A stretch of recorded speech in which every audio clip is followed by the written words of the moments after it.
Bonjour les amis, j'espère que vous allez bien, je suis Lama Kunzang. Aujourd'hui, nous allons parler de la Terre. Est-ce qu'elle tourne ou est-ce qu'elle tourne pas rond? En réalité, pour comprendre ce qui est en train de se passer, eh bien, il faut partir d'un grand choc culturel qui est intervenu en Occident au XVe siècle. Jusqu'à présent, eh bien, comme toutes les civilisations, nous respections notre tradition spirituelle, et puis il y a un divorce qui s'est opéré entre la religion et la science. Et de ce divorce est née la société moderne. Cette société moderne, elle est en pleine crise. Comme l'avait annoncé il y a presque une centaine d'années maintenant Ramana Maharshi, un des grands sages de l'Inde, eh bien l'Occident va connaître une très grande crise de confrontation avec la vérité, tout simplement parce que l'Occident est passé par une phase d'immaturité qu'a connue l'Inde il y a des millénaires. C'est ce qu'on appelle la révolte des Kshatriyas. La révolte des Kshatriyas, c'est quand la noblesse, qui est devenue financière, conteste la noblesse terrienne, conteste la religion et vont imposer son propre système qu'on peut appeler de luciférien. Dans le bouddhisme, on n'a pas connu cet épisode luciférien. Nos scientifiques et nos religieux ont toujours collaboré. On est religieux, on est scientifique, indépendamment de l'un de l'autre, parce qu'il n'y a pas d'université laïque dans le cadre de notre tradition. Il n'y a pas non plus d'université religieuse, puisqu'en fait, nous nous plaçons du point de vue de la spiritualité et de la connaissance pure. Je vous invite à une lecture du Coran à travers le bouddhisme. On le fait souvent sur cette chaîne. Vous allez voir que la tradition bouddhiste, eh bien, est parfaitement conforme à la tradition islamique. C'est bien pour cela que le Bouddha est traité dans le Coran en tant que prophète. Il est Dhul Kefil, le bienheureux. Et c'est à ce bien bonheur, à ce bonheur à l'intérieur de vous, que je vous invite, non pas à travers l'islam, qui est actuellement bien, très décrié et très coloré culturellement, mais à travers le bouddhisme, qui a la chance d'être resté une tradition parfaitement ésotérique.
Selon le prophète Mohammed, dans les hadiths qui sont rapportés, selon le Coran lui-même, eh bien, un jour, le soleil se lèvera à l'ouest. Toujours un peu plus à l'ouest, disait le professeur Tournesol. On nous dit toujours, mais t'es à l'ouest ou quoi?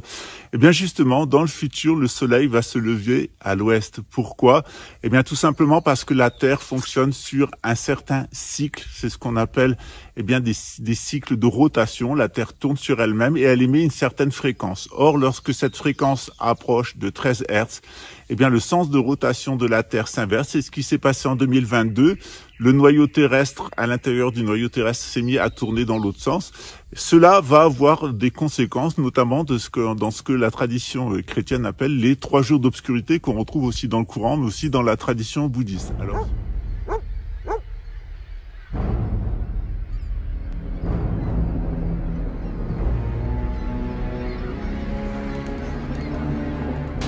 Alors, si vous voulez en savoir plus, comme dans le bouddhisme, eh bien, il n'y a pas d'opposition entre la science et la conscience, entre la science matérialiste et la religion, qui est la science de la conscience. Eh bien, on va faire un petit point scientifique. Vous allez voir que c'est pas sorcier du tout. Le noyau terrestre est constitué de 2 éléments. une sphère solide qui baigne dans du fer à l'état liquide. Les flux de chaleur qui partent du centre de la Terre mettent ce liquide en mouvement. La matière se déplace alors en formant des tourbillons qui suivent toujours l'axe des pôles. Ces mouvements génèrent un courant électrique très fort, très intense. Maintenant, petite expérience. Je vais faire circuler un courant électrique dans ce fil conducteur près duquel j'ai placé une boussole. Et que se passe-t-il quand le courant électrique circule? L'aiguille de la boussole est déviée. Par quoi? Par le champ magnétique généré par le courant électrique qui circule. Eh bien, il se passe à peu près la même chose à plus de 3000 km sous nos pieds.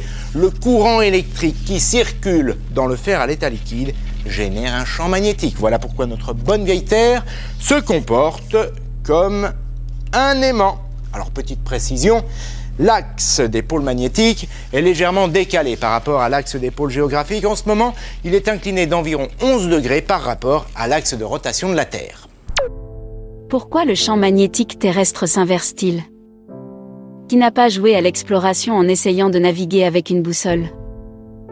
Depuis le XVe siècle, les propriétés directionnelles de ces petites aiguilles magnétiques sont connues des navigateurs.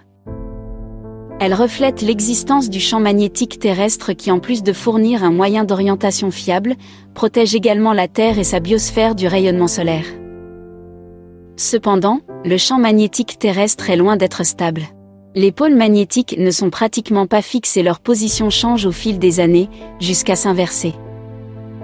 Elle est le résultat de perturbations de la stabilité du noyau terrestre. Théoriquement, le champ géomagnétique s'affole alors pendant une courte période de 1000 à 10 000 ans, pendant laquelle les pôles magnétiques se déplacent rapidement sur toute la surface du globe, ou disparaissent.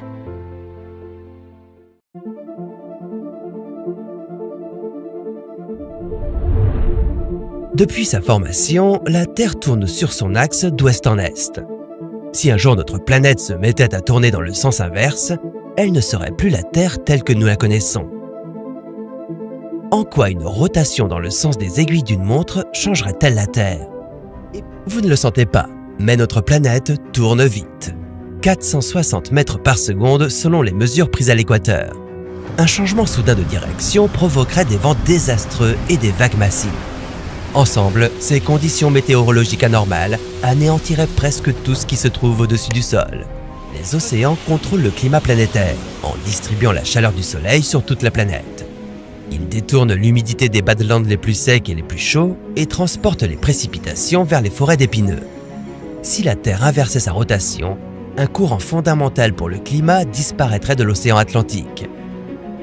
À la place, un courant différent ferait surface dans le Pacifique et deviendrait le régulateur de la distribution de la chaleur sur le globe. We've found something extraordinary. Extraordinary and disturbing, that is.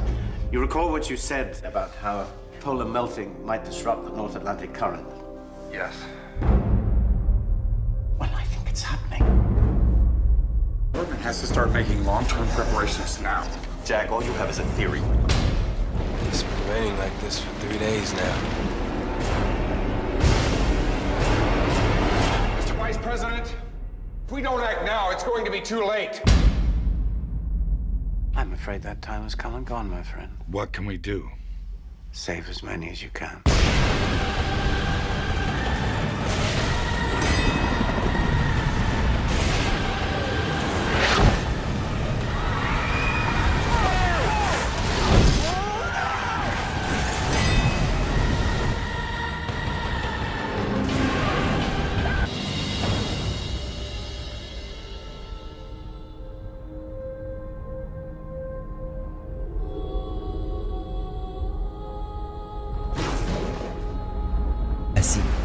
Ensemble, ces conditions météorologiques anormales anéantiraient presque tout ce qui se trouve au-dessus du sol. Faisons donc abstraction de cette transition chaotique. Imaginons-nous plutôt que notre planète ait inversé sa direction il y a des milliards d'années, tout comme notre voisine Vénus. Vous verriez le Soleil et la Lune se lever à l'ouest et se coucher à l'est. Et vous ne croiriez jamais que le Sahara puisse être un désert. Tout cela parce que cette nouvelle rotation générerait des conditions climatiques entièrement nouvelles sur tous les continents. Ce nouveau courant ferait reculer les déserts d'Afrique et d'Eurasie. il faudrait aller de l'autre côté de la planète pour faire du quad dans un paysage doré. Au Brésil, plus précisément. Les États-Unis deviendraient également très arides dans le sud. Mais aucune de ces nouvelles toundras ne serait aussi sèche que le désert du Sahara aujourd'hui. Il y aurait beaucoup plus de végétation sur la planète. Ce serait plus d'oxygène pour tout le monde. Mais ceux qui vivent en Europe occidentale vivraient un choc. En effet, le courant du Pacifique pousserait beaucoup d'eau froide dans cette direction, apportant des hivers glaciaux dans la région. La Russie, en revanche, se réchaufferait et cesserait d'être le pays le plus froid de la planète. Mais au fait, et si elle s'arrêtait tout simplement de tourner? Ça, c'est une autre histoire pour un autre. Et si? Voilà, j'espère que vous avez tout compris. Une fois de plus, eh bien, il y a des gens qui sont immatures, qui sont complètement sectaires, qui sont en lutte contre la religion. Eh bien, c'est complètement inutile d'être en lutte contre la religion parce que la religion, c'est simplement la forme ancienne de la science. Et avec les appareils techniques que l'on a maintenant, eh bien, on n'a pas besoin d'une confirmation de nos traditions. Ça ne sert à rien. Mais pour les Occidentaux qui avaient besoin d'une confirmation de leur propre tradition, eh bien, la science moderne le fait. Tout ce que la science fait actuellement, c'est confirmer tout ce qu'ont toujours dit nos traditions anciennes. Dans le bouddhisme tibétain, on utilise depuis des milliers d'années le battement binaural, les fréquences hertziennes, etc. Tout ça, c'est parfaitement connu. Les sons, les formes, les hormones, etc. Tout ça, c'était parfaitement connu. Alors, il n'y avait pas le même vocabulaire que maintenant. On utilisait un vocabulaire sanskrit, le vocabulaire de l'Inde. Mais on savait tout ça et on en tirait des bénéfices au quotidien. Alors, quand l'Occident arrêtera d'être immature, bien, il deviendra adulte. Et comme il s'est comporté comme un sale enfant gâté, eh bien, il va avoir une punition, une fessée, un petit châtiment. C'est ce qu'on appelle la fin des temps. Alors vous êtes prêts à cette fin des temps, à cette remise en cause, à cet apocalypse, à cette révélation? Bien, nous, en tout cas, bouddhistes, on est prêts depuis longtemps parce qu'on a l'enseignement du Bouddha, puis on a aussi l'enseignement de nos potes chrétiens et de nos potes musulmans. Voilà. En attendant un petit moment difficile à passer, mais on y arrivera. Pourquoi? Parce que l'amour vaincra.